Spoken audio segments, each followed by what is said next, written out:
La zone mixte du stade Charletti nous retrouve, les amis, pour le débrief de cette défaite guingampèse ce soir 2-0 face au Paris FC. Les Guingampais qui n'ont que très peu finalement existé dans ce match ce soir. But de Lopez Julien de son prénom à la 10e minute et deuxième but de Kebal sur un penalty offert par les Guingampais à la 75e minute de jeu. Guingamp qui a fait assez peu illusion finalement dans ce match, sans que ce soit un grand Paris FC en face. Mais Guingamp ce soir a été pollué malheureusement par son déchet technique très très inhabituel cette saison, que l'on avait un petit peu vu contre Annecy par séquence. Mais là ce soir, ça aurait été vraiment un match de ce point de vue-là compliqué. Et après, ce qui est dommage, c'est que perdre au PFC 2-0, qui est un des prétendants favoris, peut-être même numéro 1 à la montée, en fait, c'est que ça a été un match sans flamme, même du côté du Paris FC. Je ne sais pas si de leur côté ils vont parler de grands matchs, mais en tout cas, voilà, c'était un match sans beaucoup de vie, sans flamme. Dans un stade qu'on connaît depuis longtemps et qui n'est pas le plus passionné de France, mais voilà, le fait est là. Guingamp a perdu son deuxième match de la saison. J'ai une moyenne de points absolument horrible, donc je pense qu'en fait tout est de ma faute. Ne tombez pas sur le coach, ne tombez pas sur les joueurs, c'est pour moi, c'est pour ma pomme. Gaëtan est à 3 points de moyenne par match. Moi, j'en ai 1 sur 9 possibles. Donc, ne vous en faites pas, le prochain, c'est lui qui le commente. Voilà. Par contre, les 2 prochains déplacements, c'est moi, Clermont et Metz. Donc, vous pouvez déjà commencer à parier. Pour être plus sérieux, voilà, ça a été le premier test de la saison. Et malheureusement, ce qu'on disait dans cette saison, c'est qu'on cherchait des résultats, bien évidemment, mais aussi de l'émotion, de la vie. Et ce soir, il n'y en a pas eu. Et pour revenir sur le match un petit peu, sur la globalité, il n'y a pas eu de gros temps forts ou de temps faibles des deux équipes, mais là où vraiment on peut regretter que ça n'ait pas tourné en faveur d'en avant, paradoxalement, c'est l'entame qui est bonne de la part des Guingampais, qui est réussie, parce qu'en avant défendait bien, en avant ressortait bien les ballons, s'est procuré 3 situations de contre vers la surface de réparation du Paris FC à 0-0, et malheureusement sur la première incursion du PFC dans notre surface, Lopez a été plus prompt. Je crois que c'était Gomis qui était au duel, et il a marqué le seul but du match. Donc le premier but du match, et ça a donné le tempo en fait de cette rencontre. Et paradoxalement, donc, c'est ce que je disais, c'est que vous avez donc une entame qui est très correcte, et peut-être même l'une des meilleures entames depuis le début de la saison sur les 10 minutes dans le jeu, mais vous vous faites cueillir sur la première occasion de l'adversaire. Donc c'est ce qui a malheureusement défini un peu le match, parce qu'ensuite Guingamp, on l'a senti assez clairement, a pris un coup sur la tête et n'a jamais été grandement en situation de revenir dans cette rencontre. Il y a eu quelques occasions, bien évidemment. On repense à celle de Grieb en toute fin de match, que Cambadio a superbement repoussé. Voilà, c'est alors que je vois Jules Godin rentrer dans le vestiaire, ou presque rentrer dans le vestiaire guingampais, lui qui a été passeur décisif sur le but de Julien Lopez tout à l'heure. Voilà, allez-y pour vos questions, vos réactions. Je commençais à en voir quelques-unes. Je vais juste faire bouger un petit peu, parce que je vois qu'il y a Siway et Godin. Essayez de vous filmer ça. J'espère qu'ils vont pas se taper dessus. Voilà, vous voyez donc Jacques Siway ici. Il y a le président Legrand. Il y a Monsieur Ballet aussi, sponsor. Voilà, Siway qui est en train de parler avec Godin. Et là, vous voyez tout au bout à droite, c'est la porte du vestiaire de Guingamp. Et à gauche, vous avez le vestiaire du PFC. Voilà, donc, échange de maillots visiblement entre Godin et Siway ce soir. Voilà une petite scène pour vous montrer un petit peu tout ça. Allez-y pour vos commentaires. Je vois Olivier qui nous dit: ne tirons pas de conclusion hâtive suite à cette défaite. Bon, évidemment, il y en a certains qui ne vont pas rater l'occasion de déverser le venin, mais voilà, effectivement, le début de saison, honnêtement, si on nous avait dit qu'on aurait eu 10 points après 6 matchs, bon, on se disait que ça aurait été sympa. Mais aujourd'hui, en fait, plus que le résultat, encore une fois, des matchs on en gagne, on en perd. Plus que le résultat, c'est la manière en fait. Et surtout, alors je vais voir ce que Sylvain Ripoll aura retenu. D'ailleurs, il arrive en conférence de presse. Il va passer d'abord en conférence de presse et ensuite ici en zone mixte. Mais ouais, ça a été ce déchet technique et malheureusement le fait de ne pas pouvoir marquer en premier aussi. Ça va falloir que Guingamp réapprenne à le faire parce que ça définit les matchs, ça définit le scénario. Et malheureusement, voilà, c'est comme ça. Tiens, regardez, il y a un habitué du Paris FC. Ma mère est contente.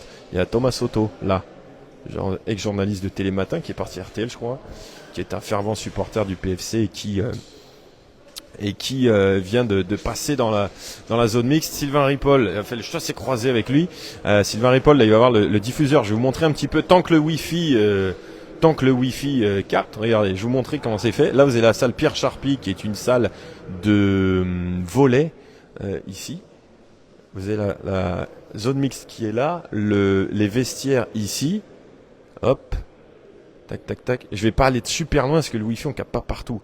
Je vais m'aventurer là, juste là. Là, vous avez l'entrée sur le terrain. Vous voyez que les haies d'athlétisme, etc. Et là, vous avez le plateau de Bein Sport avec Vanessa Lemoigne et Sylvain Ripoll en direct. Voilà, conf de presse là avec nos amis de la presse écrite. Et nous, on va se mettre en zone mixte parce que c'est là où c'est le plus sympa. C'est là où on peut échanger plus près avec les entraîneurs, les joueurs. Alors là, on va avoir aussi un grand défi. On a mis nos amis de la communication d'en avant sur le coup parce que on a le vestiaire donc qui est tout au bout et je vais vous montrer le vestiaire. Allez, tac. Le vestiaire, vous voyez, il est là et en fait la sortie, je vais zoomer si on peut voir. Le vestiaire, il est là à la droite, vous l'avez vu, et en fait la porte du fond, c'est la sortie vers le quart. Donc c'est très facile pour les joueurs d'aller tout de suite vers le quart. Et de zapper la zone mixte. Donc c'est là que effectivement les membres de la communication vont être super importants. Bon bah messieurs, bon retour, hein, bon courage. Voilà des partenaires et membres du club qui sont venus depuis les Côtes d'Armor en voiture. Généralement Charletti, ça a plutôt bien souri aux Guingampais. On disait 3 victoires en 5 matchs depuis la relégation. Mais maintenant, on m'appelle en FaceTime pendant le débrief. Mais qu'est-ce que vous avez dans la caboche, les amis? Nathan, Pierre, pourquoi Monsieur Louisère ne parle jamais? Il est temps, bordel. Qu'est-ce que c'est que ce bordel là? On est énervé après une défaite. Faut se calmer, hein, prendre une petite tisane. Un capitaine prenne ses responsabilités. Ouais, on va voir s'il passe. C'est pas un grand fan de l'exercice, hein, mais voilà, moi ce que j'avais trouvé intéressant l'autre jour contre Annecy, c'est quand il avait un peu rameuté les troupes au milieu de son camp et qu'il a un petit peu, comment dirais-je, rameuté les troupes et puis fait en sorte que les Guingampais se ressaisissent. Ça a plutôt bien marché parce que Guingamp avait réussi à égaliser dans un premier temps à un partout. Alors là, il y a chassé-croisé d'entraîneurs. On est en direct. Il y a Stéphane Gilly qui va à Bein, Sylvain Ripoll qui va en conf de presse. Voilà. Et donc après la conf de presse, il va être là. Sylvain Ripoll, comme vous voyez, Kebal, Gori qui passe. Voilà, c'est vraiment hyper actif. Je regarde en même temps le vestiaire de Guingamp. Je me souviens l'année dernière, on a fini sur le parking dans le noir pour attraper du coup les Guingampais en réaction. Je me demande si on va pas finir par faire ça aussi, hein. Ce soir. Si je vois les 4-5 premiers joueurs qui s'extirpent, on va voir. Prochain match contre Caen, hein, les amis, lundi prochain, 20h45 à Roudourou. Match où la billetterie visiblement marchait pas trop mal parce que l'autre jour on me disait qu'il y avait plus de billets vendus pour Caen que pour Annecy.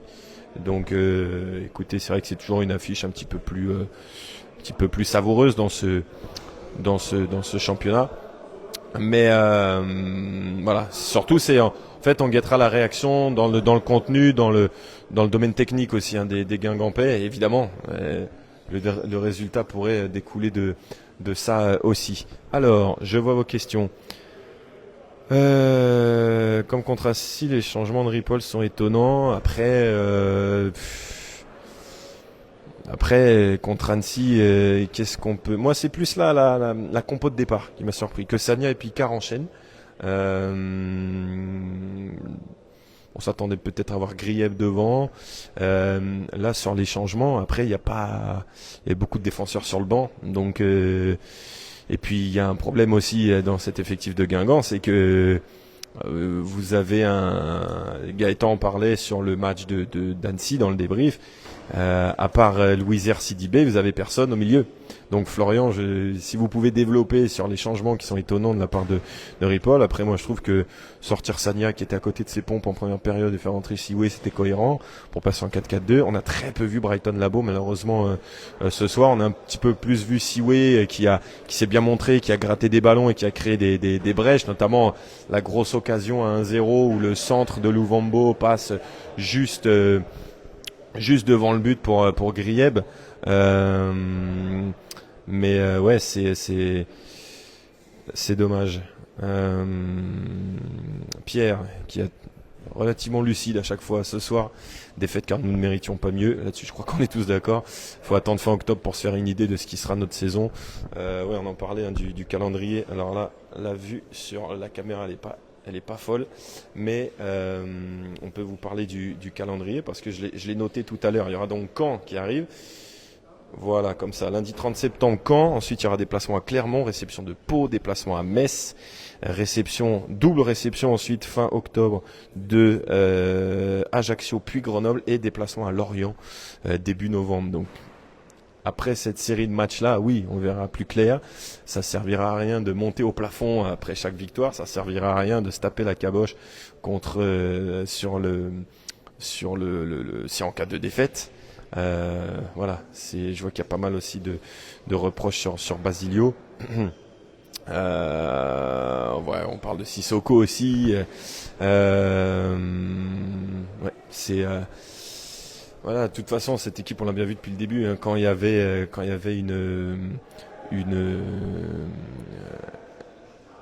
un allant dans cette équipe, on signalait beaucoup de joueurs. Bah là, quand ça va moins bien, il y a quelques joueurs aussi à ressortir. Ces types, on n'a pas énormément d'immenses talents. On a de bons joueurs de ballon, mais pas non plus d'immenses talents pour sublimer le tout et nous sauver des situations inextricables. Donc voilà, c'est un collectif qui va gagner, perdre cette saison. Un collectif, une équipe. Voilà. Alors que là, il y a un embouteillage que Ripoll est là en conf de presse, Gilly qui est ici. Voilà. Donc ouais, en zone mixte, on est deux. On est deux dans la zone mixte pour l'instant. Donc nous, on attend Sylvain Ripoll. Mais c'est vrai que Basilio, après, vous savez, si effectivement il est moins décisif, si il y a des erreurs qui se répètent, on va avoir peut-être effectivement un changement. Mais bon, ça serait étonnant. Sylvain Ripoll avec nous. Bonsoir Sylvain. Hop, j'arrive. Tac. Sylvain, on attendait une réaction après Annecy. Quel est le résultat quel est ton avis ce soir après ce match? Mon avis, c'est que le constat il est simple. On a manqué de tout. On n'a pas fait ce qu'il fallait pour faire un bon match. C'est pour ça qu'on a donné une prestation. Voilà, quand vous rendez une copie comme celle-là, vous ne pouvez pas espérer un résultat positif. Il nous a manqué un peu de tout. Donc il y a vraiment besoin d'une réaction pour repartir sur quelque chose de positif. Ce soir, on a aussi noté un gros déchet technique qui était relativement rare sur les premiers matchs. On en a vu un petit peu sur Annecy, tu l'avais dit. Là, ce soir, il y en a eu beaucoup. Ouais, beaucoup trop pour installer quelque chose et pour gêner une équipe mature comme le PFC, ça c'est sûr. Et comment ça s'explique? C'est un petit peu de fébrilité, un petit manque de confiance? Ce soir, j'ai du mal à m'expliquer. Il manquait les deux ingrédients globalement qui font que vous arrivez à installer quelque chose, c'est-à-dire la justesse technique et le rythme, le mouvement. Et il n'y avait rien de tout ça, ou en tout cas pas suffisamment.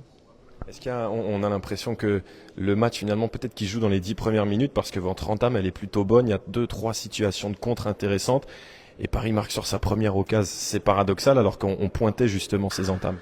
Ouais, c'est vrai. Moi j'ai eu aussi la sensation que les 10 premières minutes n'étaient pas si mauvaises.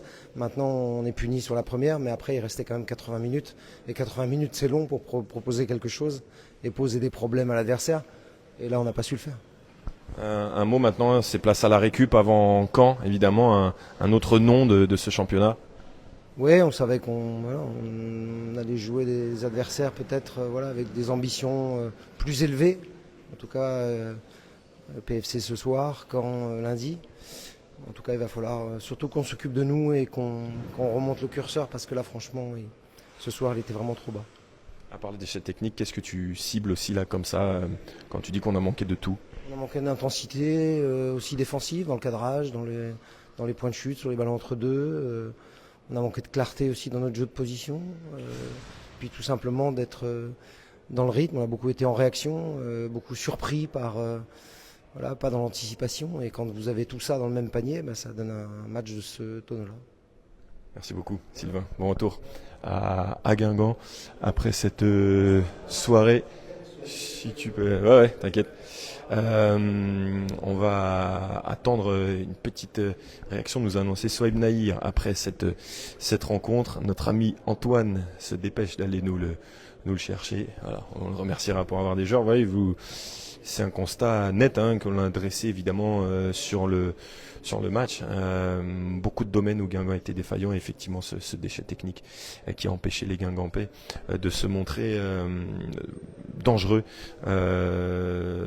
ce soir. Erwan dit, hop là, attendez, Erwan, on parle du milieu, mais on a mis la charnière. Après Ryu Nahir, le problème qu'on a eu à un moment, c'est que Ryu Nahir, qui avait fait un super match à Laval, tous les deux ensemble, à un moment, avec deux joueurs si inexpérimentés en défense centrale, etc., ça peut pas tenir sur la durée. Mais effectivement, quand il y aura les deux, ça sera plus intéressant. Et on l'a bien dit aussi, il y a pas longtemps, une éventuelle bonne saison de Guingamp sera aussi définie par un effectif relativement stable et sans trop de pépins. Et là, vous voyez bien, depuis le début de saison, Ripoll n'a jamais pu installer la charnière type qui est Gomis-Lemonnier, dont on connaît les gages de sécurité. Devant, il y a eu la suspension d'Emia sur le premier match, etc. Donc, et là, effectivement, si il y a Piri aussi qui a empêché de faire souffler Louisère et Sidibé. On a voulu avoir un groupe relativement restreint et c'est compréhensible parce qu'on peut pas empiler les joueurs, ce serait trop dangereux. Mais du coup, ça fait qu'on est un peu sur la corde raide, oui et non, mais en tout cas, avec quelque chose de compliqué dans cet effectif. Voilà, il n'y a pas de marge. On a eu Brighton Labo aussi qui s'est blessé pendant un petit moment et qui n'a pas pu enchaîner avec Sioué, alors que franchement leur première ensemble contre 3 était assez intéressante. Et je vois le Flockman qui nous dit Kebal et Lopez bien au-dessus. C'est des joueurs Ligue 1, c'est pas les mêmes moyens. Brighton, Labo, merci beaucoup de venir avec nous ce soir. Que retenir de ce match? Le coach a dit que vous avez manqué de tout ce soir. Oui, clairement. On n'a pas joué, on n'a pas montré ce qu'on savait faire. On a joué avec de la retenue, on n'a pas pris de risques, on n'était pas dangereux. Je pense que comme ça on ne peut pas gagner de match. On peut pas gagner de match et on peut dire que c'est une défaite un peu méritée parce qu'on n'a rien montré ce soir. Qu'est-ce qui vous séparait du Paris FC ce soir qu'on annonce comme grand favori avec des joueurs de Ligue 1, etc. Tu as senti cette différence sur le terrain et si oui, sur quels aspects? Je ne vais pas faire de langue de bois, mais ils ont des bons joueurs, oui, ils jouent au ballon, mais voilà, ils n'ont pas non plus montré de très grandes choses, quoi. Ils ont eu quelques occasions, des situations plutôt, mais ça n'a pas été un grand Paris FC. Et on peut avoir des regrets ce soir parce que nous on déjoue ce soir, tout simplement.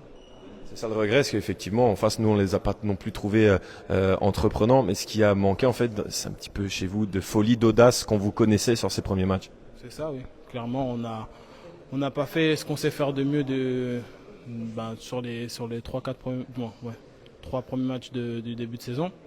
Et aujourd'hui ça nous a manqué et on en a payé le prix fort, quoi. C'est dur comme ça pour un attaquant, non? D'être un petit peu isolé, de pas toucher beaucoup de ballons. Clairement, oui. Après, voilà, je me mets aussi à la place de mes coéquipiers. C'est pas que pour moi. Je pense que ça a été dur pour tout le monde. On a, comme je l'ai dit, on a un peu déjoué. Peut-être qu'on n'était pas assez en mouvement. Et au final, ça a créé le fait de ne pas être dangereux, de ne pas assez se montrer. Et voilà, on n'a rien pu se mettre sous la dent, quoi. Est-ce que vous avez insisté, et si oui, comment, sur les entames? Parce que vous avez pris beaucoup de buts ces derniers temps en début de match. Et là, ce qui est très bizarre, c'est qu'on a l'impression que vous faites un bon début de match. Il y a plusieurs situations et vous prenez un but sur la première occasion de Paris. Oui, clairement, on sait que depuis quelques matchs, on a un peu du mal sur les entames de match et les entames de deuxième période. Et tout simplement, mettre un peu plus d'agressivité, d'être plus concentré. On a réussi à le faire aujourd'hui. Mais voilà, sur la première occasion, on arrive à se trouver et prendre ce but qu'on ne doit pas prendre. Il y a eu 3-4 bons matchs sur le début de saison, là 2 un petit peu moyens. C'est quoi en fait le niveau de ce Guingamp-là?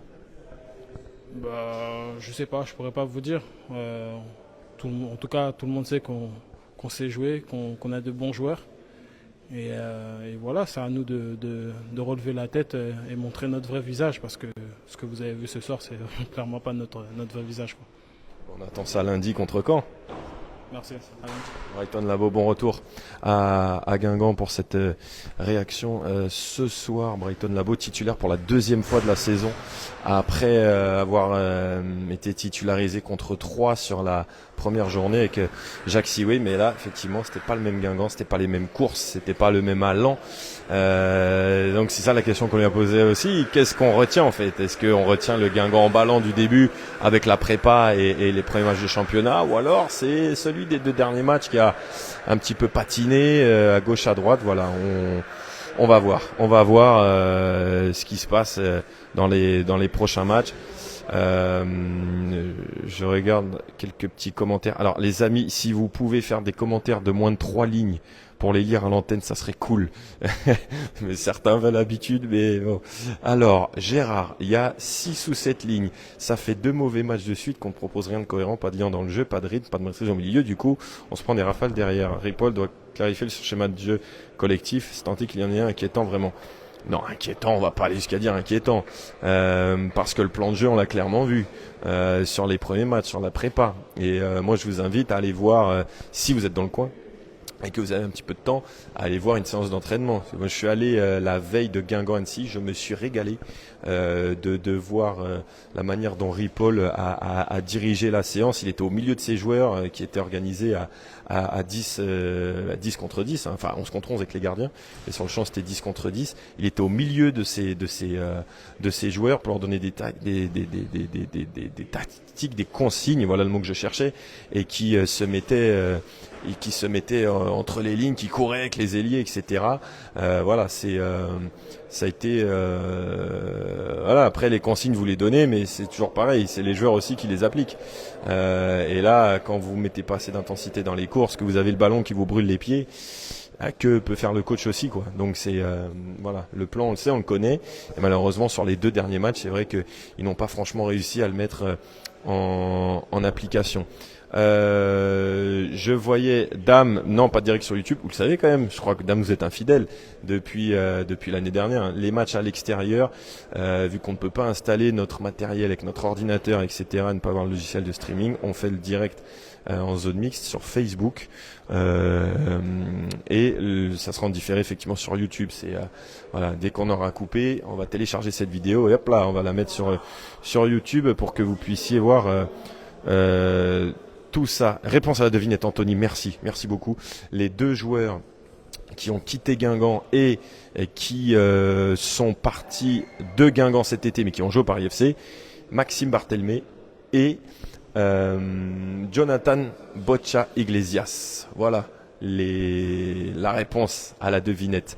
Pas de souci, Dame, je sais, c'est bien pour ça que j'ai répondu, et que beaucoup d'amabilité, parce que je sais que vous êtes là depuis un moment, époque radio. Oui, Pierre, certains, ça serait bien que certains aillent voir quelques entraînements, parce que franchement, et même avec Benjamin Janton aussi, je me suis, enfin après c'est peut-être l'histoire que d'une séance, j'en sais rien, mais vraiment c'est Pourtant, j'en ai vu des entraîneurs à Guingamp. J'ai pas vu tous les entraînements, évidemment, mais Gourvenec, il était toujours sur le côté. Comboiré, des fois, il était même pas là.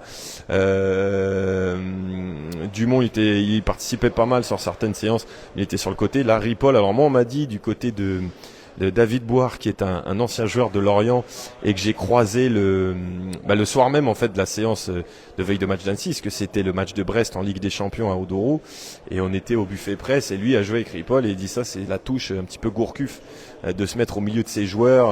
C'est comme ça que Gourcuff aussi animait ses séances, et c'est comme ça que sur la séance que j'ai vue, parce que c'est peut-être pas tout le temps le cas, mais Ripoll était vraiment au milieu, c'est lui qui relançait le ballon. Et je vois une question sur comment expliquer la passe de Basilio sur le penalty. C'est ça le plan de jeu de Ripoll, et on l'a vu depuis le début. Et souvenez-vous, pour ceux qui étaient avec nous, avec Pierre Lemonnier, c'était contre le Red Star quand il était au commentaire avec nous, on louait un petit peu ce jeu, fait de prise de risque avec des petites passes, etc., pour attirer l'adversaire. Et on savait très bien que c'est un jeu qui expose à cagade, parce que t'es en Ligue 2, t'es pas en Ligue des Champions, donc voilà, des fois t'es peut-être un peu pris dans l'emballement, et là, la cagade, elle a eu lieu là. Donc peut-être qu'il vaut mieux maintenant que sur la dernière minute de la dernière journée, mais c'est ce qui peut arriver dans ce genre de situation. Alors maintenant, il va falloir qu'on voit un réel bénéfice à tout ça, et que ça crée évidemment des brèches pour casser des lignes, etc., parce que c'est ce qui est visé. Mais aussi en Ligue 2, parfois vous avez peut-être pas non plus les joueurs et le profil technique adéquat pour sortir comme ça. Mais honnêtement, sur les 3-4 premiers matchs, on l'a fait, il n'y avait pas eu trop de problèmes. Mais bon, évidemment, c'est comme ça, les gardiens ou autres, ou dans ce genre d'action, quand vous faites une erreur, ça se voit beaucoup plus qu'une perle de balle à 70 mètres du but et qui découle sur un contre-assassin de l'équipe adverse. Voilà, c'est comme ça malheureusement. Et là, c'est intervenu en plus à un moment du match où on entre dans le dernier quart d'heure. Tu peux te dire que tu peux toujours espérer quelque chose sur le dernier quart d'heure. Un corner, un coup de pied arrêté, quoi que ce soit. Et non, finalement, le coup près est tombé avec cette erreur qui a été au penalty. Hélas, avec c'est Louisière qui perd le ballon, mais pas mis dans les meilleures conditions par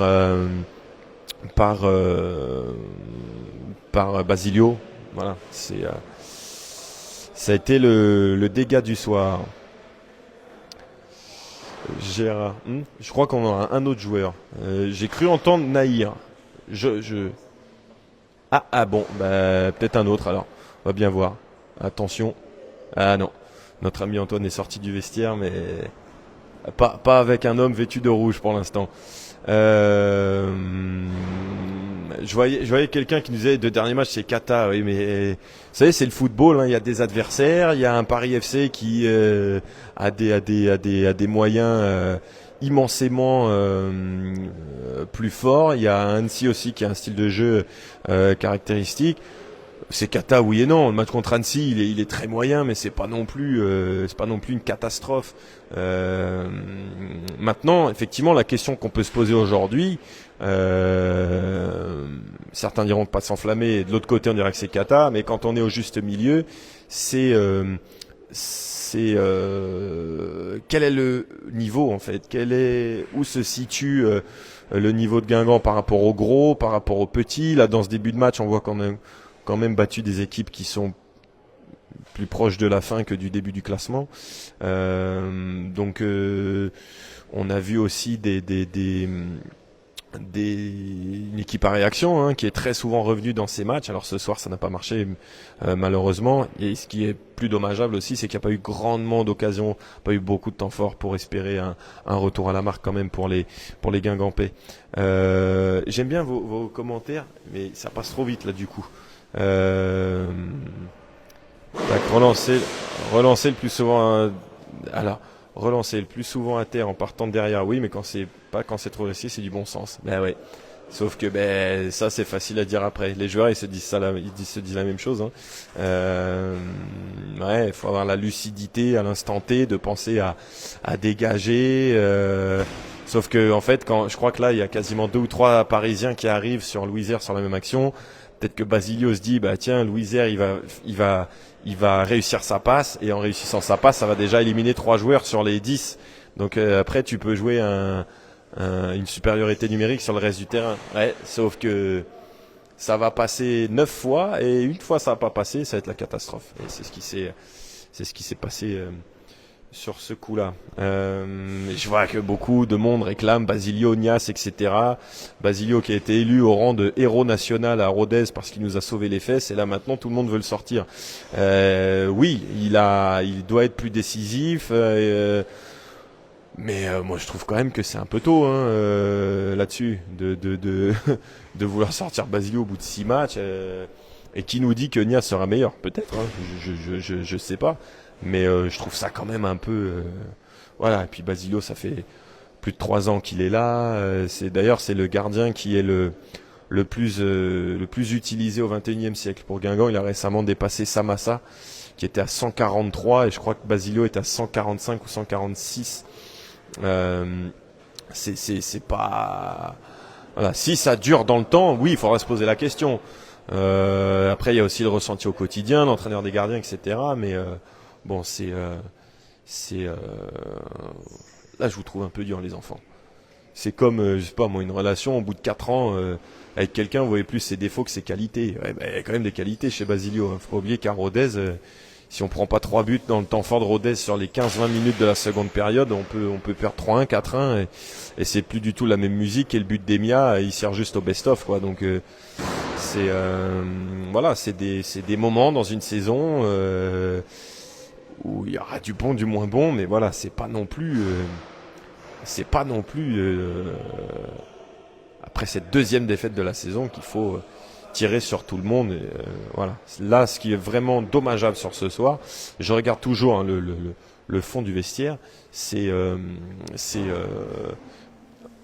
la prestation, le comportement, quoi, parce que cette équipe, elle nous avait emballé pas mal de fois en prépa sur le début de la Ligue 2, et là ce soir en fait on a vu aucune énergie, aucun allant.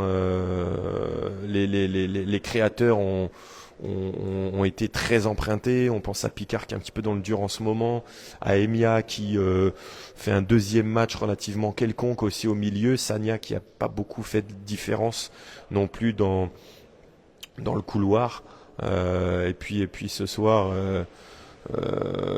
t'as pas non plus tombé. Alors t'as un adversaire qui est mieux, comment dirais-je, avec plus de peut-être de talent, d'autres moyens effectivement, mais ils ont pas fait un grand match non plus, quoi. Donc voilà, c'est ça aussi qui est un petit peu embêtant sur cette situation. Je voyais un commentaire qui disait on s'est vu trop beau. Non, encore une fois, alors certains supporters ont peut-être vu le truc trop beau, mais attention, quand ça allait bien, on disait attention, on joue pas non plus contre des cadors. Il y avait des défauts dans les matchs, il y avait des coups de pied arrêtés, où il y avait pas mal de dangers. Voilà, c'était pas parfait quand on gagnait, et c'est pas non plus la Bérésina ce soir. Voilà. Bon, écoutez, on va tenter encore 5 minutes. Mais quelle heure est-il, camarade? 23h12. À 17 on plie bagage. À 17 on plie bagage, parce que là, je crois que on va se faire piéger. J'ai pas vu tout le monde sortir, je pense. Je vois un commentaire d'Irving le Flock Moine, du stade, c'était impressionnant. Emia joue beaucoup vers l'arrière, n'a pas pris beaucoup de risques. C'est un mot, risque, qui colle parfaitement avec ce qu'on décrivait tout à l'heure, de différence entre le Guingamp des premiers matchs et le Guingamp d'aujourd'hui, parce que quand même contre Annecy, il y a eu 2-3 petits risques pris, notamment un temps fort en fin de match. Mais ce soir, ouais, ça a été très frileux en fait. On n'a pas retrouvé cette grinta, un peu cette audace, cette folie, ces courses un peu partout. Alors est-ce que c'est dû aussi à l'absence de Siwe, qui est quand même un peu le détonateur dans le fait de courir un petit peu partout? Avant il courait partout et nulle part, mais maintenant c'est beaucoup plus lucide et efficace dans ses prises de décision. Mais ouais, moi c'est plus, franchement, perdre au PFC, tu peux t'y attendre, parce que voilà, on va pas en reparler. Mais c'est surtout la manière. C'est surtout la manière qui est un petit peu plus dérangeante ce soir que contre qui on a perdu déjà? Ouais, contre le Red Star, c'était quand même un match sympa, voilà, avec des circonstances, etc. Mais ce soir, voilà, c'est surtout le contenu, quoi. Bon, et faites-moi signe quand il est 17, hein, les amis. Je sais que vous pouvez m'avoir sur l'heure parce que vous avez envie que ça dure et d'avoir un autre joueur, mais il y a un moment, il y a peut-être la voiture balai qui va passer et ça va être la fin des haricots pour nous. Là, je vois que du staff sortir. Il y a Ripoll qui vient de sortir, il y a Janton qui vient de sortir, il y a le team manager, il y a le médecin. Tout le monde sauf des joueurs. Je sais pas où est passé Godin non plus. J'ai vu d'ailleurs le papa Godin, bonjour monsieur, qui nous regardait. J'ai pas grandement fait attention au match du fiston, mais passe d'ess, hein, donc bravo. C'est vrai que c'était sa première titularisation, il me semble, de la saison, parce que Olila est passé devant. Mais voilà, bah, c'est bien de le voir dans ce projet-là aussi, hein, qui est quand même assez ambitieux. Et bah, on espère pour lui que ça va terminer le plus haut possible, hein, évidemment. Mais voilà, je regarde, je peux vous montrer, ça me fait rien des 30 secondes. Hop là, voilà, ça discute dans le vestiaire. Vous avez Ripoll ici, vous avez le team manager. Vous avez Janton aussi en discussion, je crois que c'est Pierre Ivamel qui est au bout. Et voilà, les petites coulisses. Bon, il n'y a rien de sensationnel, il n'y a rien de scandaleux, c'est un après-match normal entre footballeurs qui ont coaché les uns et les autres, qui ont joué avec les uns et les autres. C'est pour ça qu'on a vu Siwe et Godin tout à l'heure. Stéphane qui dit les colères de Sidibé et Louisère qui sortent sont surprenantes. Alors ça, honnêtement, j'ai pas du tout vu. Puis de toute façon, après, alors est-ce que c'est un indicateur? Je ne sais pas, mais quel joueur est content de sortir? Et quel joueur est content de sortir après un match comme ça? Donc bon, je suis pas sûr qu'il faille en faire une affaire d'État. Ce dont je peux vous parler en attendant la suite des événements, c'est vendredi en avant-match, numéro 20 avec Gaëtan. On reviendra sur ce match et surtout on se projettera sur la suite. On reviendra aussi lundi pour le direct Guingamp et surtout, peut-être la meilleure nouvelle du soir, c'est que lundi c'est Gaëtan qui commentera. Ça sera pas moi. Parce que là ça commence vraiment à devenir dur pour moi. Je vais faire un bain froid là parce que ma moyenne de points est absolument détestable. Et puis encore une fois, si vous voulez vous inscrire pour nos quiz dans en avant-match, si vous voulez gagner des cadeaux en étant nos candidats forts, alors ce ne sera pas des questions au niveau Gaëtan Pinel, hein, n'en faites pas. On va pas vous piéger à ce point. Il y aura parfois un petit peu peut-être une manche de rapidité, il y aura un thème à choisir pour l'autre, etc. Voilà, envoyez-nous un message privé. Je voyais un petit de 14 ans qui nous disait est-ce qu'on peut jouer si on est mineur? Oui, parce qu'il n'y a pas d'argent en jeu, donc vous pouvez y aller. Les amis, ce sera juste une casquette à gagner, ce sera peut-être à un moment des places pour un match, on ne sait pas. Mais voilà, ce qu'on pourra imaginer. Donc message privé sur Instagram, sur Facebook, sur Twitter. Je sais même pas si sur YouTube on peut faire des messages privés, je crois pas. Mais voilà, inscrivez-vous. Faut juste trouver un moment dans la semaine pour qu'on enregistre ça ensemble. Que vous ayez Skype. Skype c'est important parce que c'est le logiciel avec lequel on enregistre nos visios et ça enregistre automatiquement. On a quasiment rien à. Enfin si, on doit faire du montage après, mais comme ça on est serein et c'est quand même assez simple d'utilisation. Donc voilà, les deux conditions, être dispo, nous donner vos dispos et avoir Skype et on pourra s'amuser ensemble et puis aussi découvrir un petit peu vos vies de supporters parce que évidemment on essaiera de faire connaissance un petit peu. C'est toujours sympa de savoir pourquoi Guingamp, à partir de quand Guingamp, etc. Voilà, les amis, je crois qu'on a même dépassé l'heure dite. Et là, je crois que c'est la fin des haricots. Sylvain Ripoll est en train de quitter le stade Charletti. Donc on a eu Ripoll et Labo. C'est tout, je crois. Et puis de toute façon, si en coupant le débrief, on a un joueur qui nous arrive, on vous le mettra en vidéo dans les minutes à venir. Donc ne vous en faites pas. On fera ça tranquillement. Là, je vois Jérémy Sorbon qui quitte le vestiaire, le coordinateur sportif. Bon allez, on remballe, hein. Voilà. C'est terminé. Rapado les enfants. Merci à toutes et à tous de nous avoir suivis. Rendez-vous donc vendredi pour un avant-match à 19h sur YouTube et Facebook. Et puis rendez-vous lundi, match à 20h45 contre Caen. C'est pour ça que je veux Jérémy Sorbon ici. Et match à partir de 20h30 donc sur à la Guingampèse. Voilà les amis. Ouais, ça c'est souvent la voiture balai, regardez. Ça c'est les caisses pour les maillots et tout le matériel. Voilà. Et souvent ça, quand ça sort, c'est qu'il y a plus grand monde dans le vestiaire. Donc voilà, écoutez, on aurait donc Sylvain Ripoll et Brighton là-haut, et puis toutes vos questions, tous vos commentaires ce soir. Salut les amis.